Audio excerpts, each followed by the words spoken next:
The latest Think Progress report on this has 111 Republican members of Congress having demonstrated hypocrisy on this issue. That is a majority of the Republican caucus. And so if they do start getting all principled on this, it is going to be an awkwardness for a majority of all of them.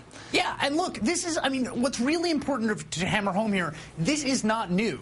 The government, the size of government grew under Reagan. The size of government grew when the Republicans controlled all levers of the federal government. They may talk about how much they hate spending and how much they love small government, but never, ever, ever do they deliver to that. And for the people that genuinely care about reducing the size of government in this country, as the Tea Party people say they do, it would be folly to turn around and join your fate to the same Republican Party that has time and again delivered big government. And so they really have to decide if they are committed to this, what they're going to do about it, because the Republicans, whatever they say, never, ever deliver on that central promise.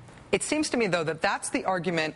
That's the most important part of the argument for Republicans talking to conservatives. There's also, I think, a really important argument here about this Republican hypocrisy for Democrats in government, because it's not just asking for stimulus funds for your district. I mean, their defense to that is, hey, the money's going out. We just want a piece for our district. This is actually these newly obtained letters, for example, that we've been quoting from. This is Republicans saying this policy works. It's going to create jobs in my district, while they're simultaneously saying this policy doesn't work. It shows them they're sort of a null set in terms of what they believe on policy. Doesn't that say to Democrats, don't bother negotiating on policy with these guys? It says that, well, first of all, it says to the American people that you shouldn't listen to what Republicans say about these policies. It also says the fundamental policy architecture here is absolutely sound. I mean, there is just no question. They're not idiots. I mean, they understand. Eric Cantor understands that a large amount of public investment in a needed infrastructure project in his district is good for employment in the district. That's not rocket science, whatever he's saying, you know, when he's in front of CPAC.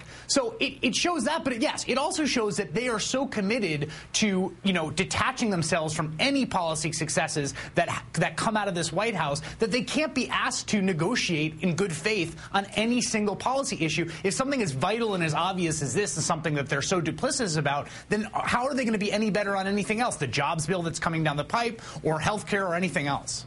Chris Hayes, Washington editor of The Nation, thank you very much for your time tonight. I promise to never call you Lamb Chop again. You can call me Hayes. Okay, very good. Thanks, Chris. Thanks, Rachel.